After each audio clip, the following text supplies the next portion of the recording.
Calling the Standing Committee on Transport, Infrastructure and Communities 42nd Parliament, our meeting number 51 to order, please. If all the members could please take their seats, we would appreciate it. We could get underway.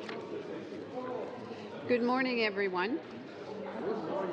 Good morning to all of you. It's nice to see you all. Back. So we gather today to study the subject matter of the supplementary estimates, C, and the main estimates for the Ministry of Infrastructure Canada, along with the Ministry of Transport Canada. We will begin with the votes under the Ministry of Infrastructure Canada, namely votes 1, 5, and 10 under the Office of Infrastructure Canada. Vote 1 under the Jacques Cartier Champlain Bridges Incorporated. Vote 1 under the Windsor-Detroit Bridge Authority. Votes 1 and 5 under PPP Canada, Inc., referred to the committee on Thursday, February 23, 2017. And for the Office of Infrastructure Canada, we have with us Ms. Jasmine Laroche, Associate Deputy Minister, Infrastructure and Communities, Ms. Darlene Beaulieu, ADM Corporate Services and Chief Financial Officers, Mr. Mark Fortin, ADM Program Operations, and Mr. Glenn Campbell, Executive Director for the Canada Infrastructure Bank Transition Office. And for the Jacques Cartier and Champlain Bridges, we have Mr. Claude Lachance, Senior Director Administration.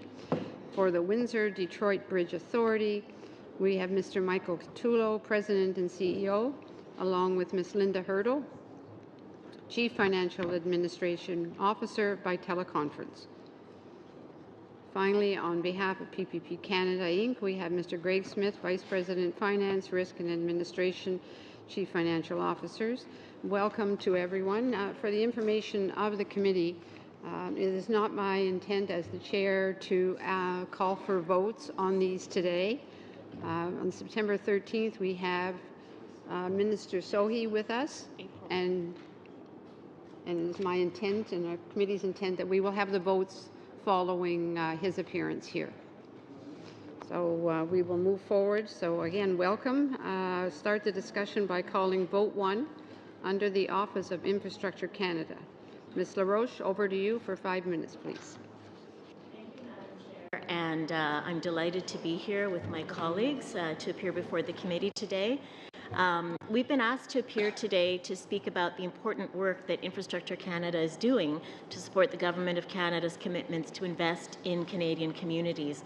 And as the Chair just mentioned, our Minister is looking forward to coming and meeting with you in a few weeks' time on April the 13th. I won't repeat the introductions of all of the colleagues who are with us today. We have representatives from both the Department of Infrastructure and Communities and also members of Minister Sohi's portfolio who are here, and we will be pleased to give you an update on the progress that we've made since our last appearance before the committee. Comme vous l'aurez remarqué, as you've noted, Infrastructure Canada asked for $7 billion for the next fiscal year. This forecast takes into account progress made by the department in the implementation of the long-term infrastructure plan, Investing in Canada. It also takes into account reimbursements to promoters whose projects are already underway, but it doesn't include funds identified yesterday in the budget. The Government of Canada has committed to working closely with its partners to speed up the financing offered under former programs as the Building Canada Fund, and will quickly implement new programs to support projects across the country. In the framework of the former programs, we have committed $800 million in the last year, and projects are going ahead. The $30 million remaining dollars will directly transferred into the gas tax fund. This approach has given results. For instance, in Newfoundland, 20 projects have been approved over the last year, whereas no project had been approved in the 3 years previous to that. 2016, the department has now approved more than 1,100 projects under the Public Transit Infrastructure Fund and the Clean Water and Wastewater Fund. In Trois-Rivières, the city is renewing water pipes and investing in the Maton pumping station. Surrey, British Columbia has been investing in the planning required to expand key transit lines to help people get to and from work and to reduce greenhouse gas emissions. In the north, Iqaluit is also making use of Phase 1 funding with the construction of a new secondary wastewater treatment plant. This means that wastewater will be further purified before it is released into the environment. Once complete, the project will help Iqaluit foster sustainable development and meet regulatory requirements for years to come. Caverly Road in Elmer, Ontario was revitalized with new curbs, sidewalks, as well as stormwater and water main infrastructure.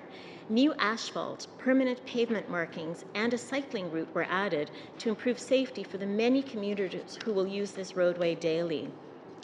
Et de nombreux autres travaux sont en cours partout au pays. And many other projects are ongoing across the country. For instance, the new Champlain Bridge corridor has for 18 months been under work, and its opening to the public is still slated for December 2018.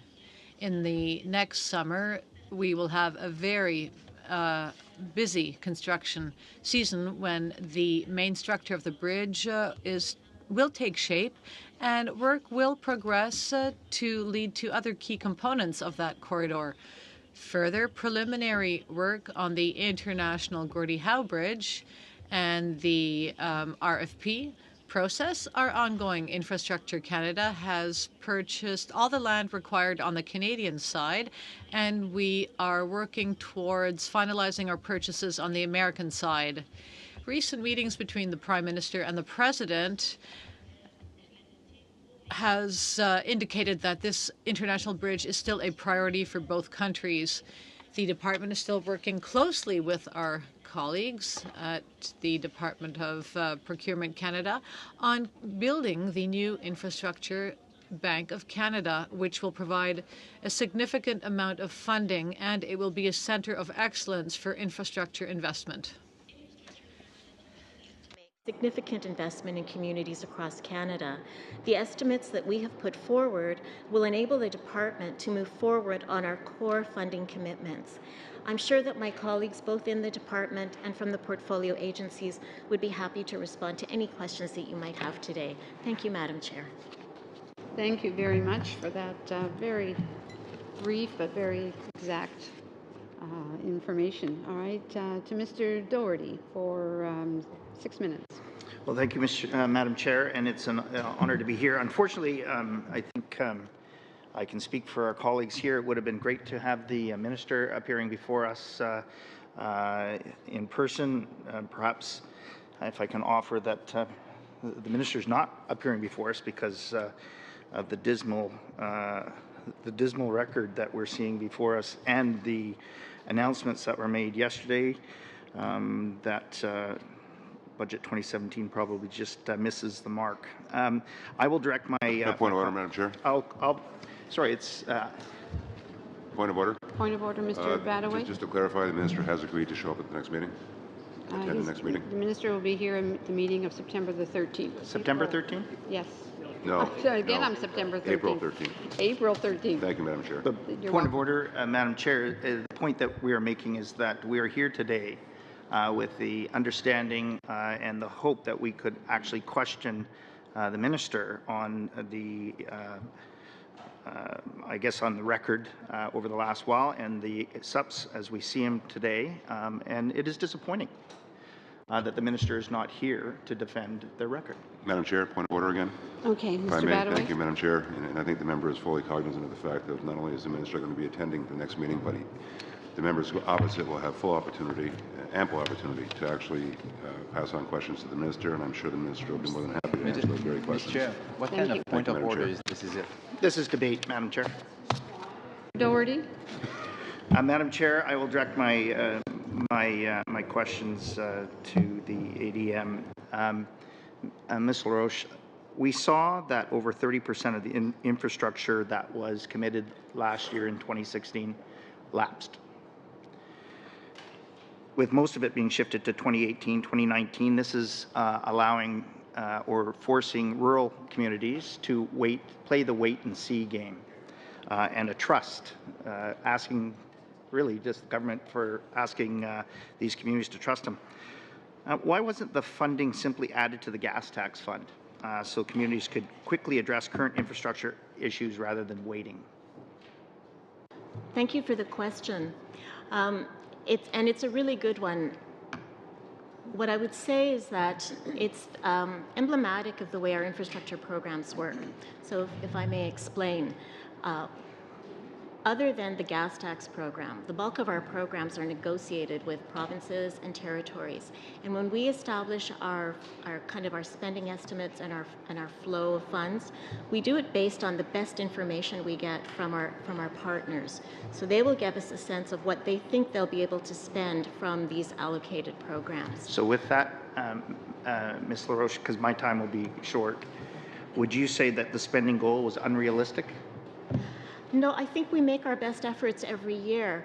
And I think the one thing that I would add is that the fact that we haven't transferred the money to provinces and territories doesn't mean that the funds have not actually been invested by provinces and territories in municipal infrastructure.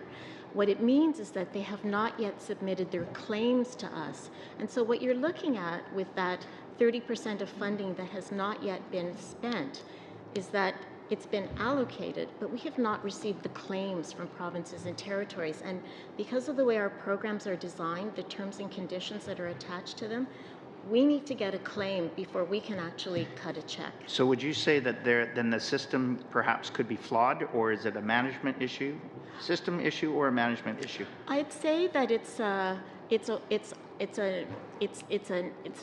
the way infrastructure funding happens.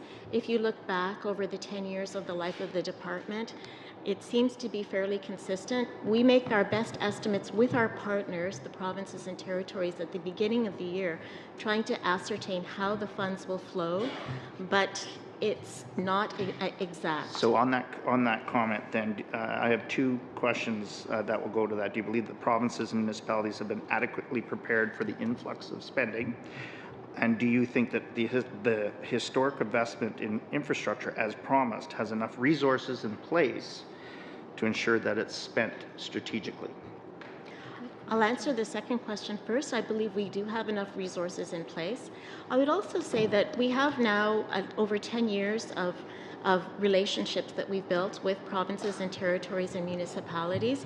For example, I have bi-weekly phone calls with our deputy minister counterparts right across the country, and it's our way of making sure that we are in constant communication, that we understand where the pressures and the priorities are, and that we try and resolve these issues.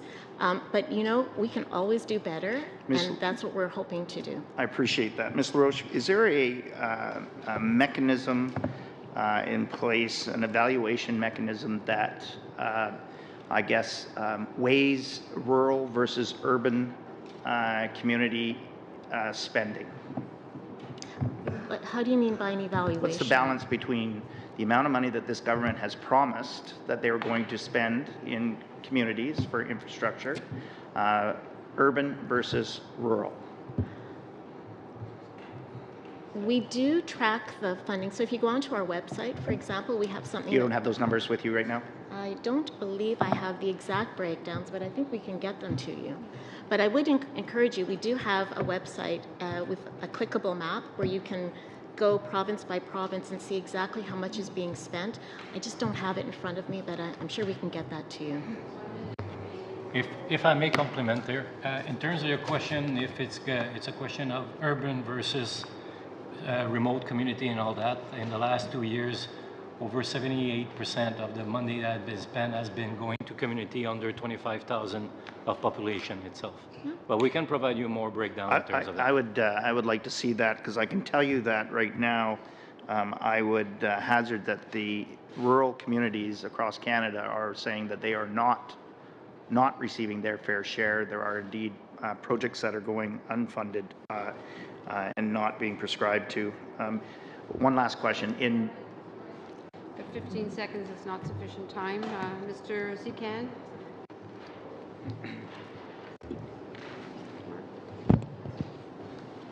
Thank you for being here this morning. Thus far, ridings like mine and Mississauga in general has really benefited from the investment in infrastructure, specifically when it comes to public transit. But I was happy to see that in this budget, $29.9 billion is going to be spent over 11 years to support social infrastructure. And this is going to actually require productive consultation with the provinces and municipalities. So could you please provide us with some insight as to these consultations, how they've gone thus far, and how they're going to continue in the future, please? Thank you for the question.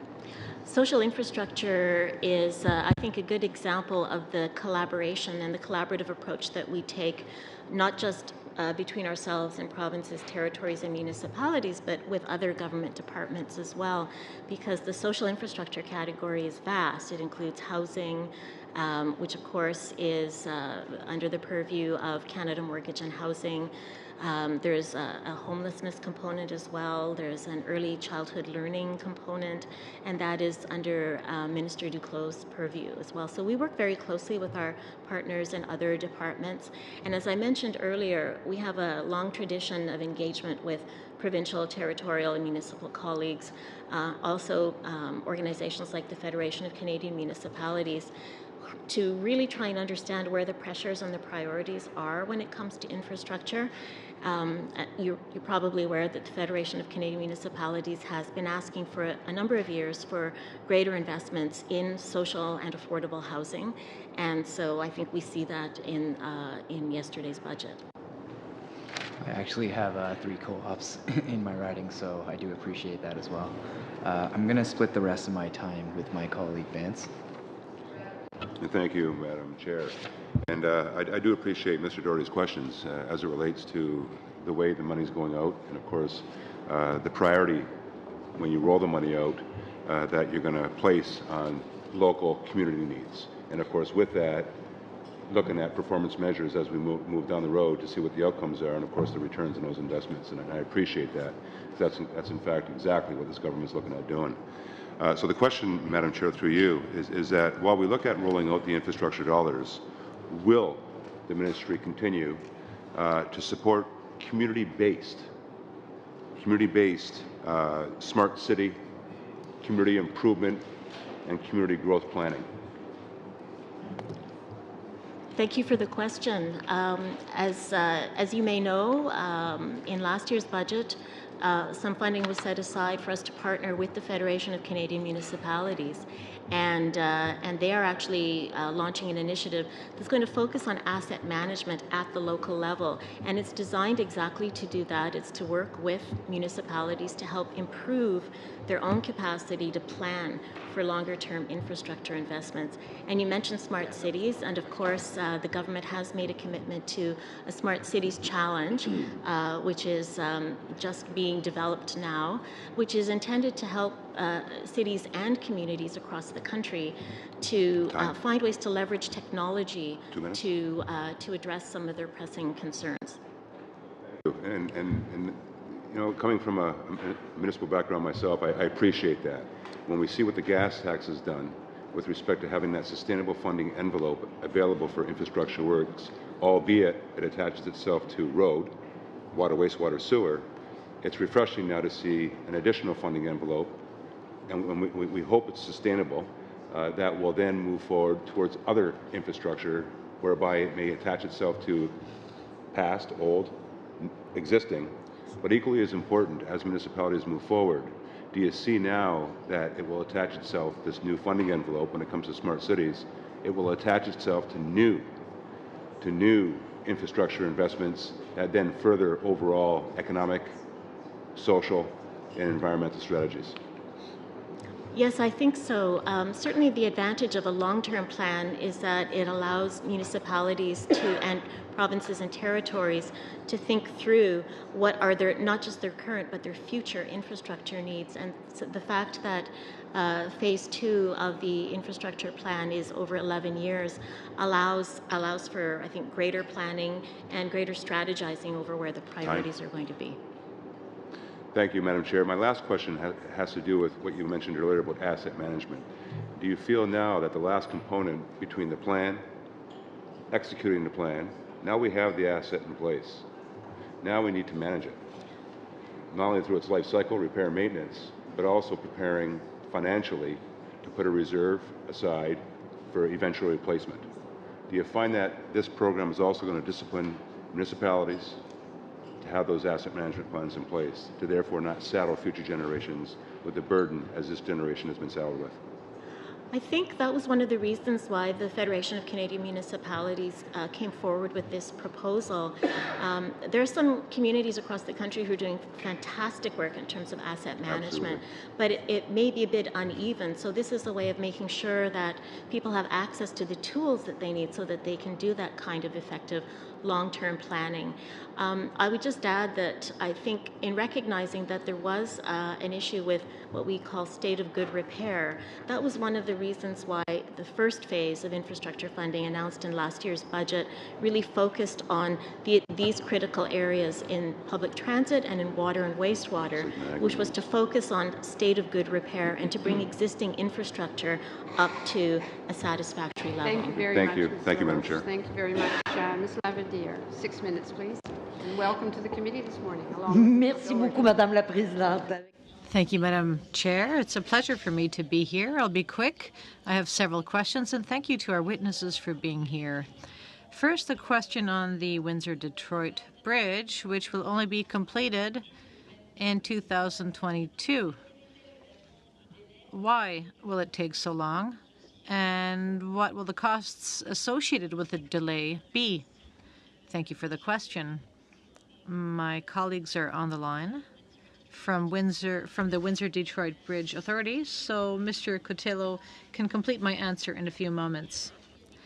Well, I'm not sure there are costs associated with the delay.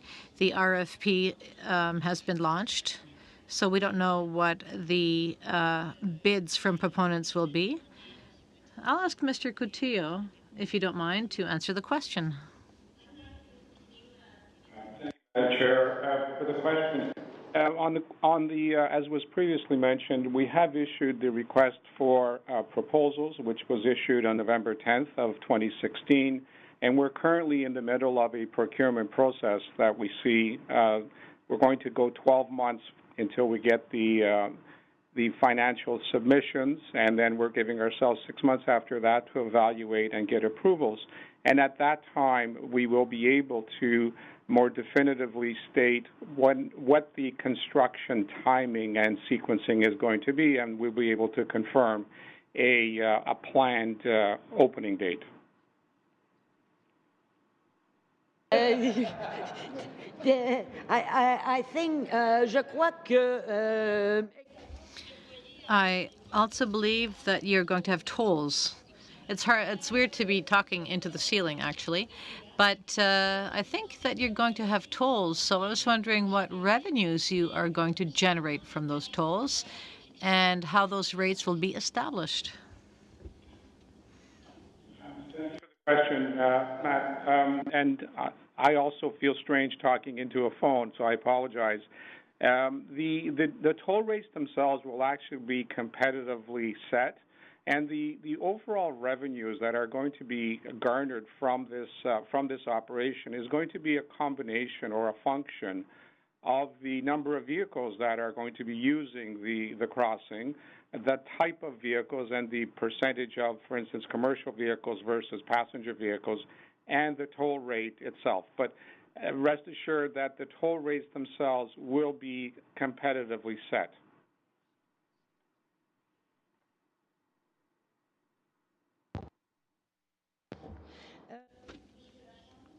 Mr. Lachance, I have the pleasure of representing the riding, the great honor of representing the riding of Laurier-Sainte-Marie, where the part of the Jacques-Cartier Bridge is located, and the main mode of transportation is walking and public transit and cycling.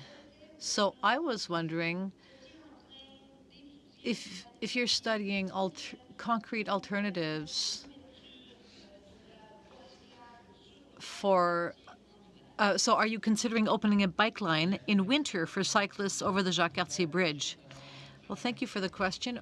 Next winter, we're going to have a pilot project over a certain distance, and we're going to put in a heated cycling path. And at the elevation the path will be located, we'll see technically whether we can actually extend the cycling season into the winter. I have a sub-question. Well, if you put a heated cycling path on part of the bridge, how are people going to travel on the other side of the bridge? Well, it depends on how the surface will react to the heating system, to the technology we are going to put into place. Thank you. I'd like to come back to the Office of Infrastructure Canada. You've asked for $600 million to support the International Gordie Howe Bridge team. I'd like you to give us more details on what exactly will you do and what specifically will you engage in to spend that money? Well, thank you for the question. You may know this already, but the responsibility for the Gordie Howe Bridge was transferred to us by the Department of Transport last year. So their team was basically sent over to our side, and they manage relations with the Crown Corporation. And they're also responsible for the purchase of lands on the Canadian side. And they also look after good relations with the Crown Corporation and with the state of Michigan, which of course is a key partner, and the city of Detroit. So these functions were transferred to us by the Department of Transport. Thank you, Madam Chair. Mr. Hardy. Thank you, Madam Chair, and I'll be splitting my time with Mr. Fraser. The work that's been done by your department and your minister has made a huge difference in British Columbia. Just last week, Minister Sohi was there and made 140 communities very happy with some long-standing needs finally being met on water and wastewater. I had the opportunity to make an announcement on behalf of the city of White Rock that had been waiting over 100 years to get its water system into shape. There was reasons for that, but we were finally able to move forward on that. And certainly looking forward, the advent of transit funding in Metro Vancouver for both the Broadway line and the Surrey Rapid Transit. Well, I can go home now. It's very, very good news. But I wanted to talk a little bit more about the gas tax fund because I see lights going off here. Is that a vote being called? Continue on. We'll try and get this round done. All right. I'll just continue on. Madame la Présidente, il y a vraiment un vote. Chair, there's actually a vote, and we do have to leave to go vote.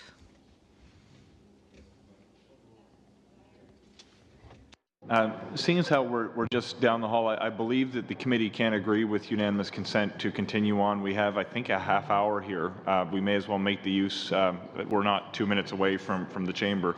I'd propose that the committee continue in the absence of an objection. Do we know, is the clerk know, is it a half-hour bell? Just one moment. C'est une 30 minutes. It's a 30-minute bell, Madam Chair. What we can do is listen to the completed answer and then leave. We're told for us to go next door to where we would have to vote. And given the fact that we have the representatives here, I think we should try and get as many, we could go as closely as possible. So if we could stay for another 20 minutes, I think we could get considerable amount of work done. Continue on, please, Mr. Hart. Just quickly continuing then, Madame la Présidente, point d'ordre, Madame la Présidente. Point of order, Madam Chair. You need unanimous consent to continue when the bells are ringing. I think you should at least ask us whether to, before deciding how we are going to proceed. I think it would be respectful of all committee members. Here to speak to us as well. I think it's an important thing. Is Madam there Chair. unanimous consent to continue for an additional 20 minutes? Is there unanimous consent of the committee? If there's not unanimous consent, that means yes. I would propose 10 minutes, but not another 20. We'll continue on for another 10 minutes. Is there unanimous consent to continue for 10 more minutes? That's fine. There is. Okay, please continue. So I wanted to talk about the gas tax fund that was introduced by Mr. Martin a number of years ago, and I was with the Metro Vancouver Transportation Authority, and boy, that was really good news for us. Now, speak a little bit more about transferring excess commitments into the gas tax fund. This is new, is it not? In the old days, would those funds, if unused, would they have been lapsed back to the government? Thank you for the question. In the old days, we would try to work with our colleagues, the provinces and territories, to actually get the money spent out of those programs. But as we saw over the last few years, we had a bit of a backlog of money. In fact, we had $837 million from what we call our legacy programs that had not been allocated.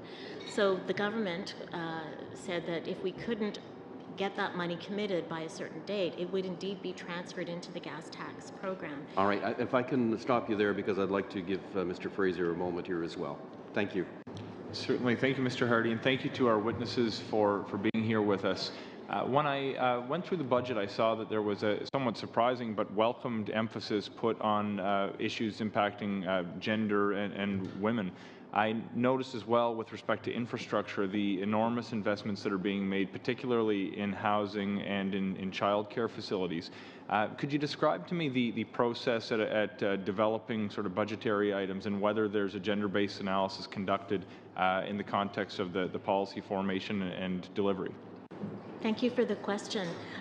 Yes, in developing any new policy or program, one of the things that we look at is we look at how it's going to play out for a range of groups, including a gender-based analysis to understand better what the needs are. For example, one of the things that we're looking at right now with respect to infrastructure is the representation of women in trades.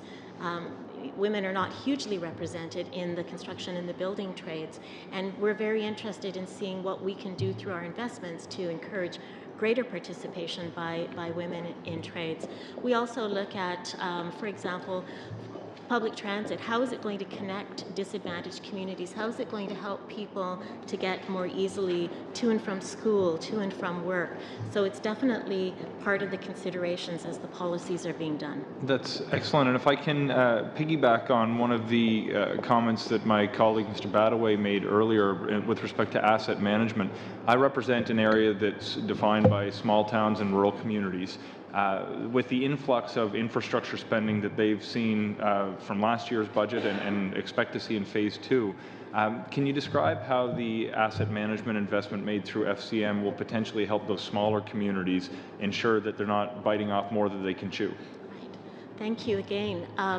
The program that the Federation of Canadian Municipalities is running will actually supply expertise to communities. So as opposed to forcing a community to actually hire a full-time staffer, which is difficult when you're small and you don't have a lot of resources, they will be able to tap into existing consultants and people who already have a certain amount of expertise. My understanding is that they'll also be sharing best practices that have been developed already by some municipalities. And again, it's a way of just sharing information and best practices so that communities have a better opportunity to determine how they want to use the money. Okay, and finally, before I run out of time, there was a question at the outset of this committee meeting with respect to accounting practices and how funds are allocated versus how they're spent. I know in my community, for example, some of the Phase 1 infrastructure is underway. The community of Plymouth has new pipes that are being put in the ground today. It's entirely possible from your explanation that projects that are under construction may not actually have the money spent simply because of the typical accounting practices where the province submits a claim. Is that an accurate description? That is a very accurate description, and so it is a little bit frustrating for us at times because we can't tell you exactly. We can't necessarily tell you X number of projects are underway until we get reports back from the provinces and territories, and we can't pay the money out until we get the claims. And they have to wait for the municipalities to submit, and then they will submit. And so we seem to be on a cycle where we're slightly out of phase every year. And this is the ordinary process that. Thank you, Madam Chair. I'm going to have to thank the witnesses. Thank you very much for coming out this morning and providing us with the information. No doubt we will see you on April the 13th when we actually have the minister back with us as well. So I'm going to suspend now. So we'll go to the vote and we'll return following the vote.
Sorry to everybody the disruption, but politics is always politics around. Now we had understood that we had Minister Garneau for 30 minutes until 12:30, and then he had a vital appointment that he had to be here, was not going to be able to stay any longer. So the suggestion, and I think we have agreement with the other two parties, is that we would thank the officials for being here. Minister Garneau has indicated that he would be here on April the 13th, and we would have the minister here for the full hour, which is what the committee desires. So given the point that we would then, at this particular point, adjourn today's meeting, and knowing that on April 13th, the first hour, we would have Minister Sohi, Minister of Infrastructure, and the second hour, we would have Minister Garneau with us. I want to thank the officials for being here. Apologies for the disruption, but Ms. Bloch, did you have a comment? Mr. Berthold. Just one question. I appreciate that we are rearranging the schedule to have the minister here for an hour. Typically, when we look at the mains or supplementary estimates, we would invite the minister for an hour and then the appropriate departmental officials for a second hour.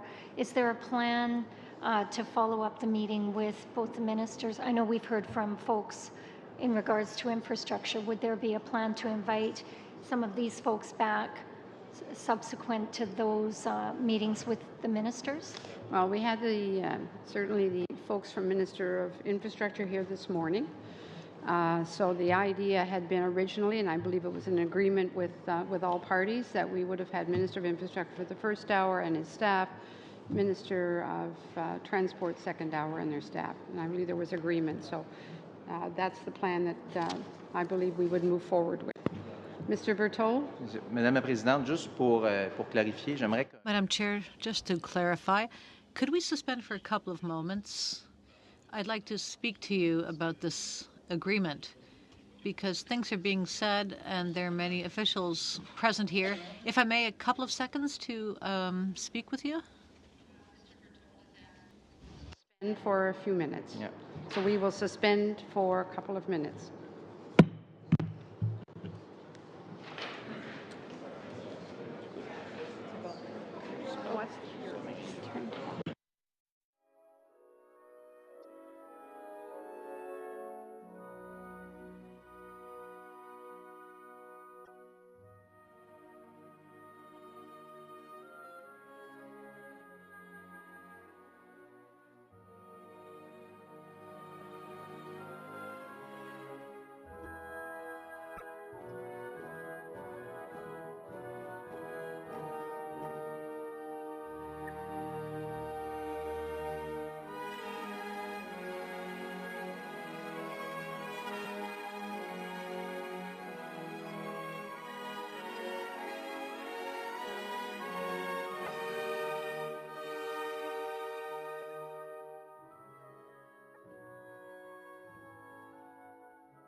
convening our meeting.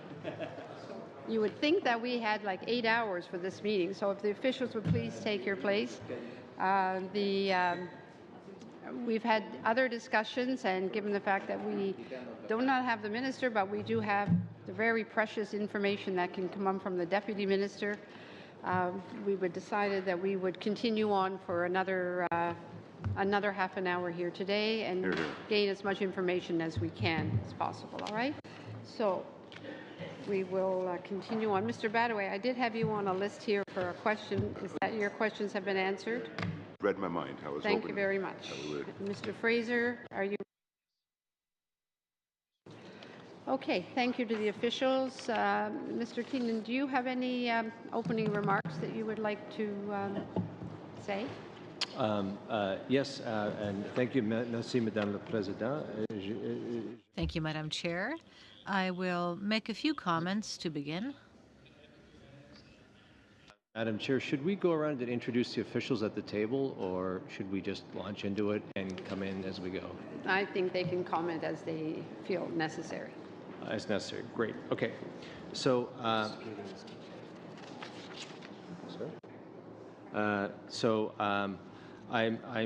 I'm happy to be here today with officials from the department and the portfolio heads. Unfortunately, as you've already discussed, the minister is unable to be here due to the scheduling changes. And I'm happy to talk about the main estimates. Please let me begin by saying a few words about the department's mandate. As Minister Garneau says frequently, publicly, and to his officials, the first priority for Transport Canada is the safety and security of Canadians across all modes of transport.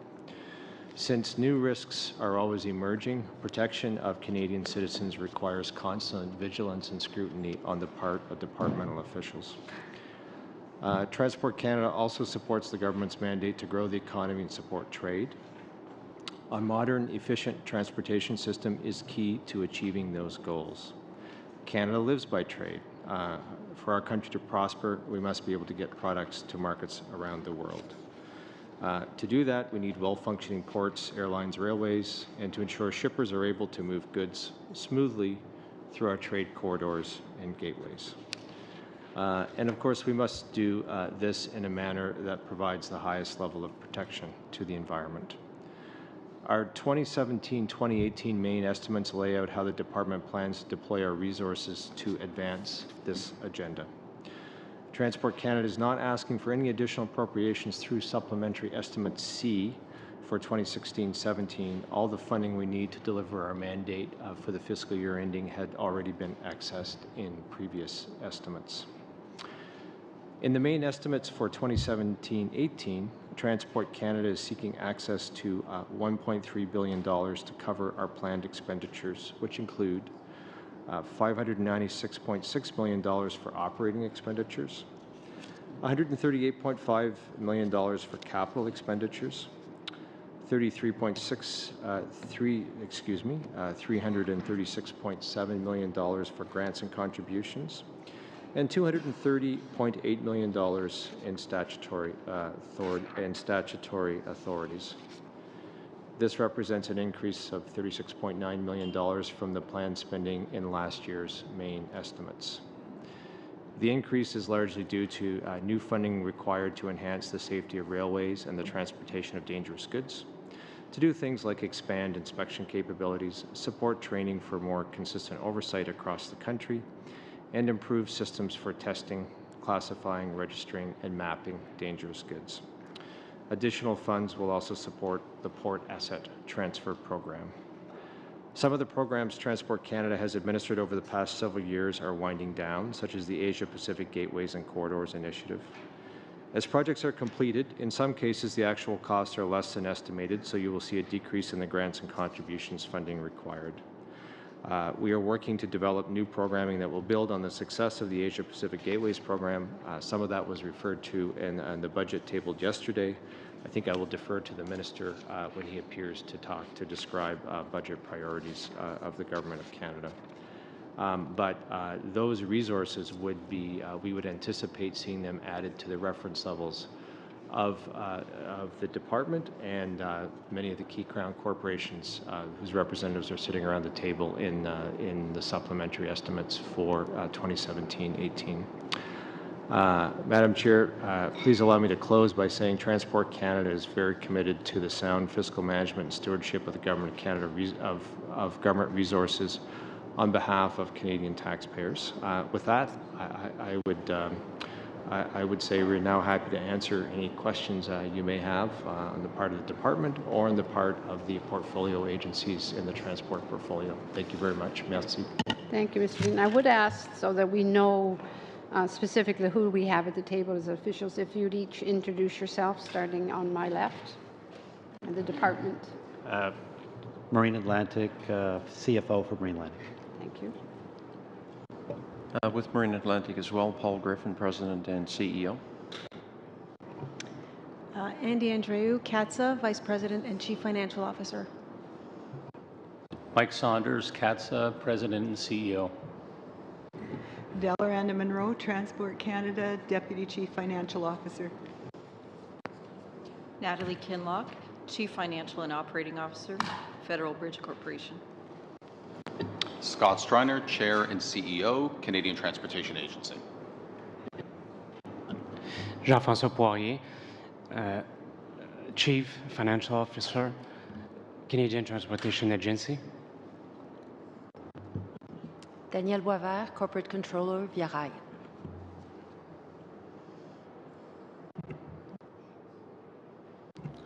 Jacques Fauteux, le Directeur des Relations Gouvernementales. Jacques Fauteux, Director of Community Relations. Sitting at the end of the table, and they're all here to answer any questions that the committee might have. Ms. Block. Thank you very much, Madam Chair. And just at the front end of my questioning, I do want to thank you for accommodating the minister for another day for a full hour.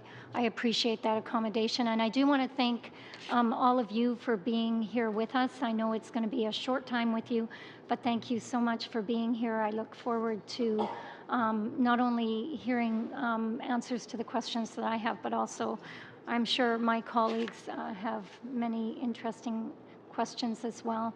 To the Deputy Minister, I also want to say how much I have appreciated working with you in the past in your role with natural resources. And I just would like to ask, based on the mains that we have in front of us, I note that Transport Canada's budget is significantly lower than it was in 2015-2016.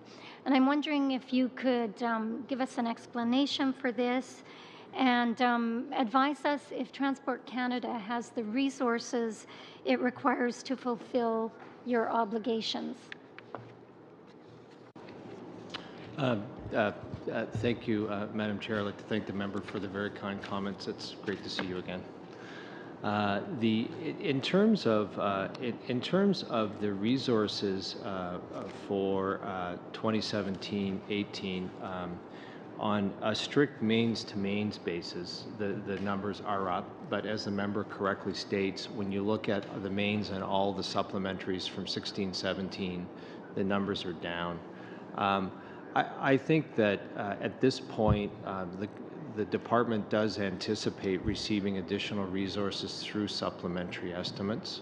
I would give you one example, the Ocean Protection Plan, which was the government announced in November.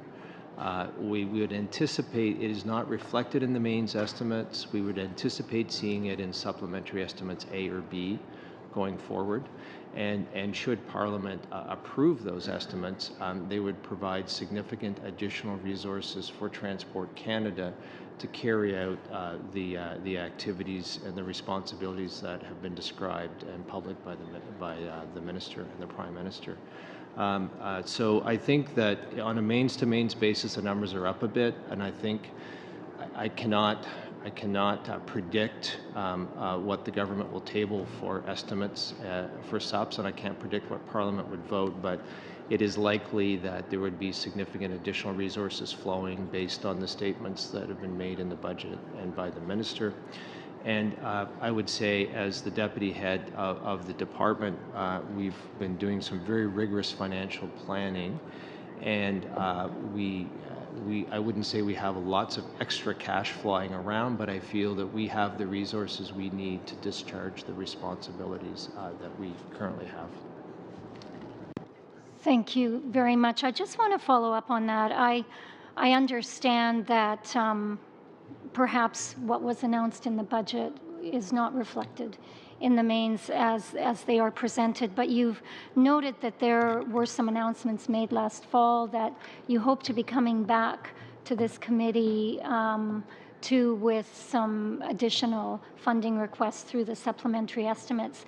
If you indicated last fall that there were some things that you had in mind that Transport Canada would need additional funding for, why is that not included in the mains that we are looking at today? I think, Madam Chair, I think I'd use the example of the Ocean Protection Plan, because I think we're implicitly talking about it. It was an announcement made by the Prime Minister in, I believe, November. And in the decision-making process of the government, at that point, there had been a cabinet decision in terms of proceeding with initiatives as described by the Prime Minister, Minister LeBlanc, and Minister Garneau.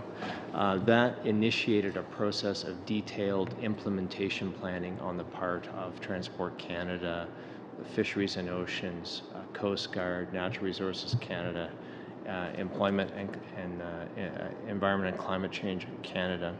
And that has working its way through the Treasury Board process, and the detailed implementation planning is coming to fruition imminently.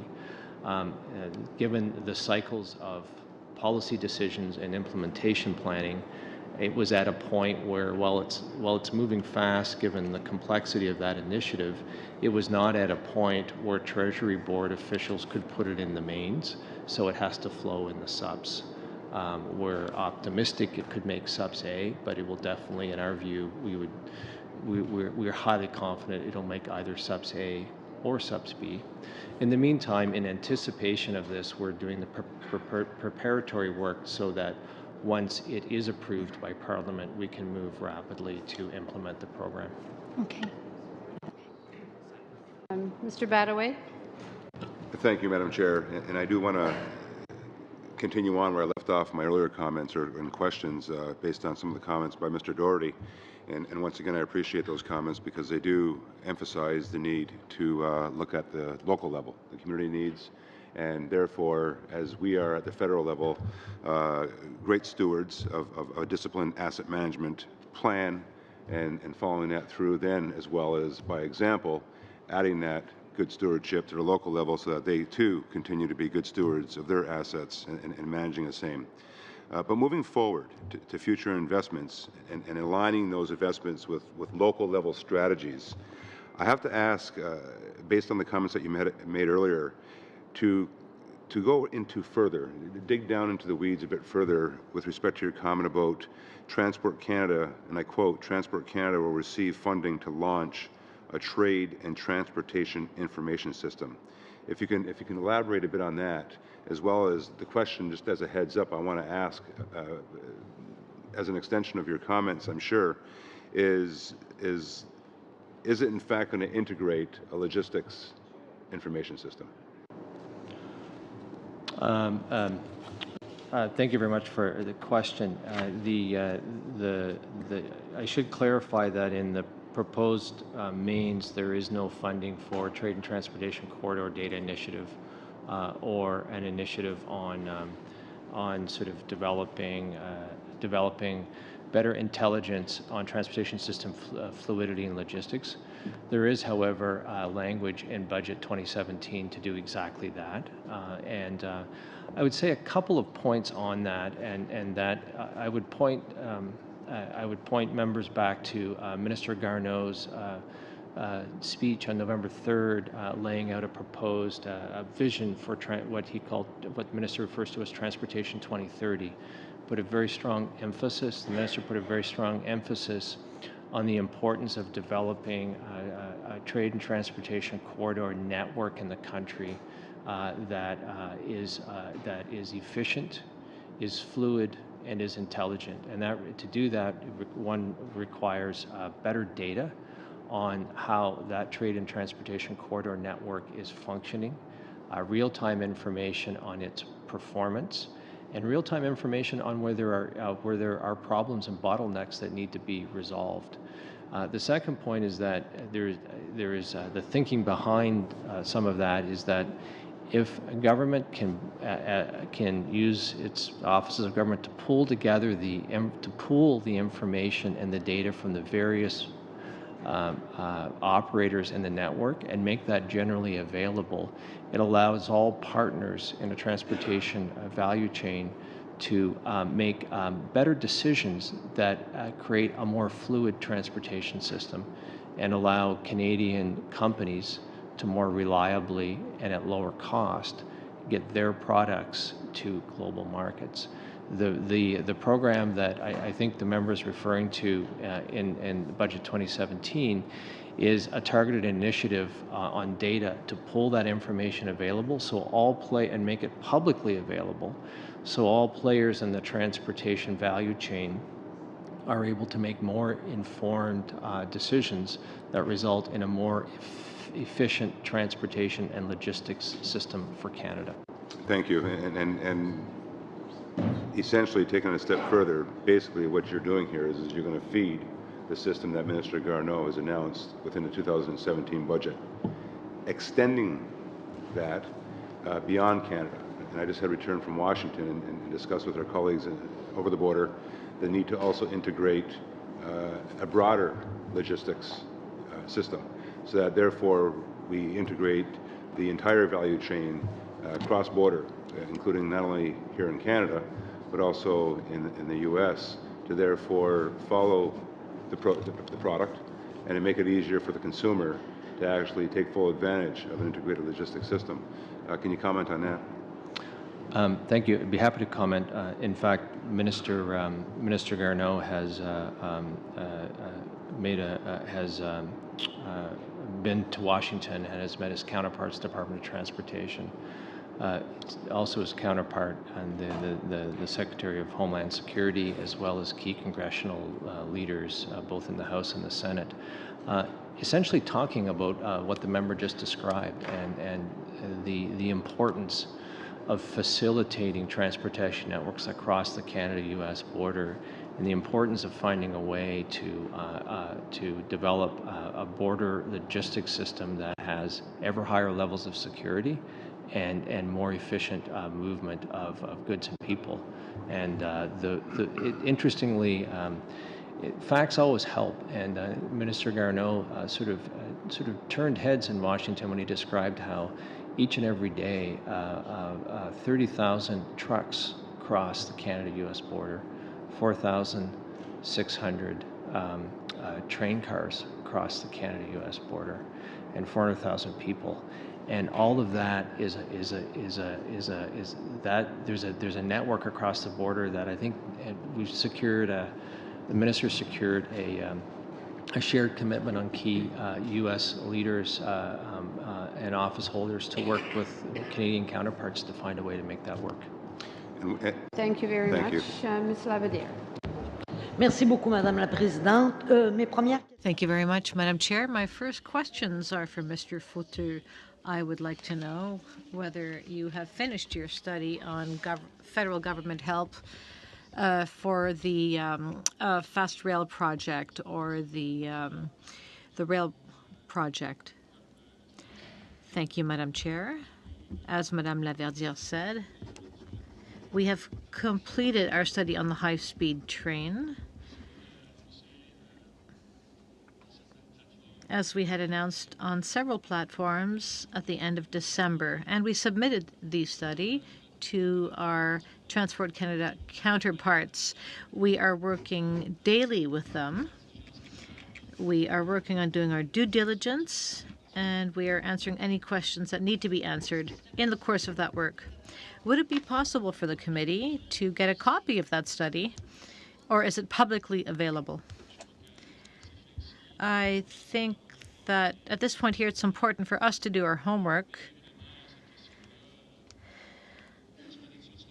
I think that when the study is completed and all discussions are completed, the government will decide on the right moment to share that information.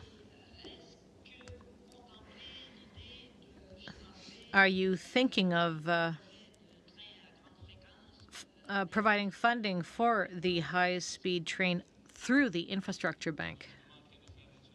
Or the infrastructure bank, yes. Well, I think it's premature to answer that question.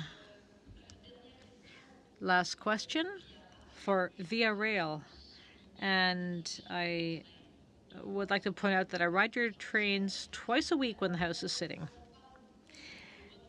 We've heard a lot about the renewal of the fleet on the Quebec-Windsor corridor. How is that file moving along? Well, it's moving along well, as I said to some of your colleagues in the past. We're still working on studying the renewal of this fleet, which is 40 years old. Some of the trains are older than some of us sitting here. We're still working on it, and we're working with our counterparts at the Department of Transport. And we have submitted our planned options to the department, and we're still working on that file.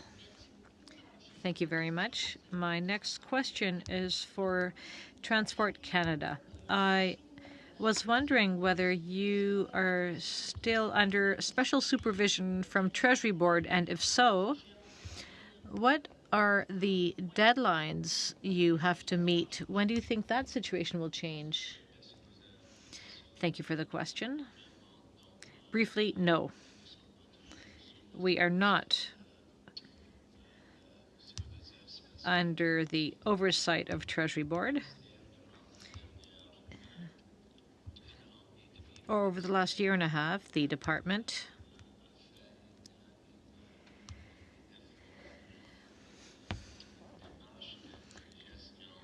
undertook a review of its management practices and financial management practices. We have finished the first part of that process. With the advice and help of the Special Observer, we have done an extensive review of our finances. We have reduced our staffing level through attrition, through turnover, not through layoffs, down to a level that equilibrates our financial resources. We better aligned our resources to our objectives and priorities, and we have implemented the recommendations of the Special Observer, and his work is done, and he has departed. And it speaks back, I think, to the previous question, one of the opening ones, is we're in a position where we've readjusted our spending. We've realigned it to our priorities, and we're in a position now where we feel we can execute our responsibilities as outlined in our documents, in our estimates. Speaking of spending, le vérificateur général. The Auditor General, in his December 2016 report, noted that the operating budget for impact resistance operations was reduced by 59% in 2016-2017. What explains these cutbacks in this particular area?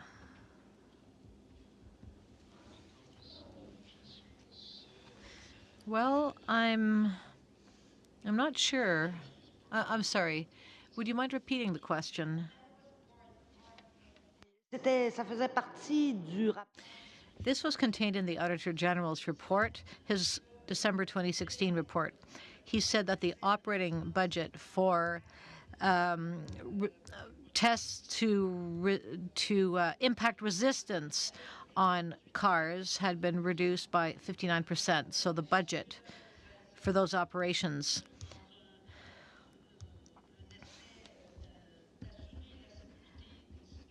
now, if we are to ensure look after the safety of passengers, that's a pretty striking number.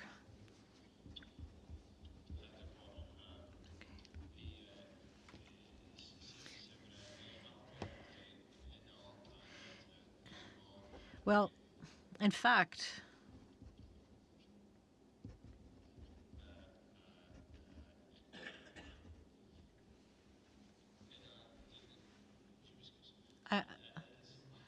if I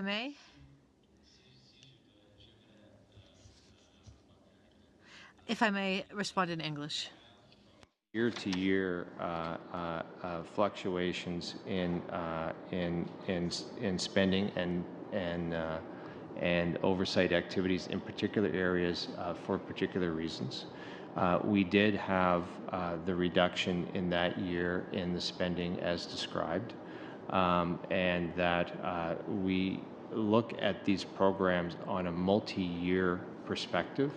And so in some areas, you can have very sharp declines and very large increases the next year as we execute a program. And in the case of motor vehicle safety testing, we did indeed have that decline.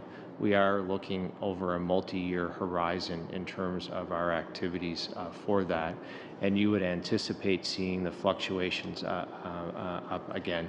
We are working through and looking, I would say, based on the Auditor General's report on motor vehicle safety testing, we are looking at how to better optimize that program.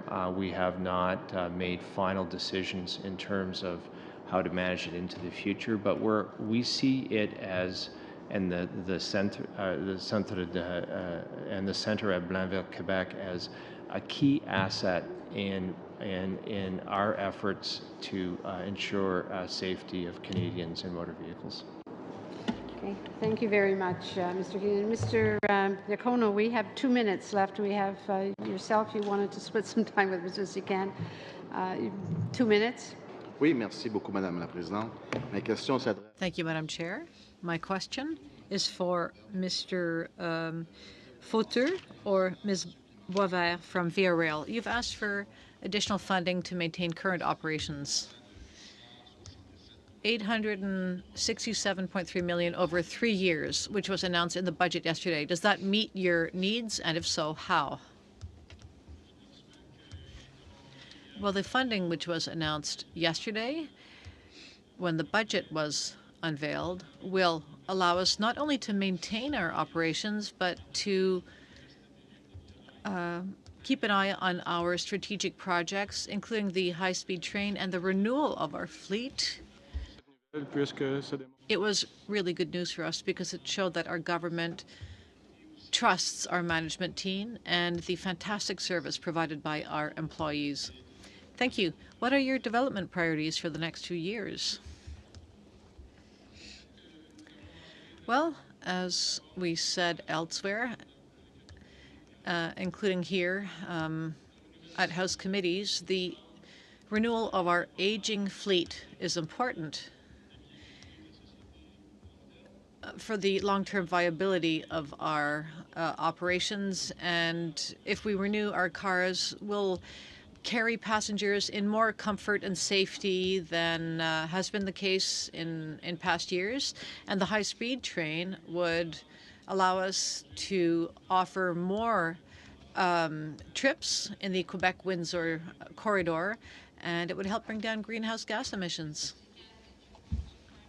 Question in there. It's fairly long, but I'm going to ask it regardless. It's just, Go ahead. I noticed that the budget actually acknowledges self-driving cars and drones, and this is either innovative or disruptive, however you look at it, but happy that the budget acknowledged it, and I just kind of want to know what our plans were around that. I guess we're out of time though, so could someone speak to that? The short answer is agree completely with you. I think it's a major change that's coming. There's a lot of upside promise on both of those, and there is a lot of work going on the regulatory side and in terms of new innovation programming to, if you will, seize the upside and protect against the downside. The minister, as late as just a week ago, 2 weeks ago, announced interim regulations for UAVs. There are more measures coming on UAVs. Bill S2, which I believe may be coming back to this committee it has key provisions in it that will enable us, from a point of view of motor vehicle safety, to deal with new technology in cars. And so we see that as a key piece of legislation, enabling us to move forward in grabbing the upside and protecting against the downside of the disruptions that are arriving on both UAVs and autonomous vehicles. Thank you very much, Mr. Keenan, and to all of the departmental officials. Thank you very much for coming and being here and making yourself available today. And thank you to the committee. Move adjournment.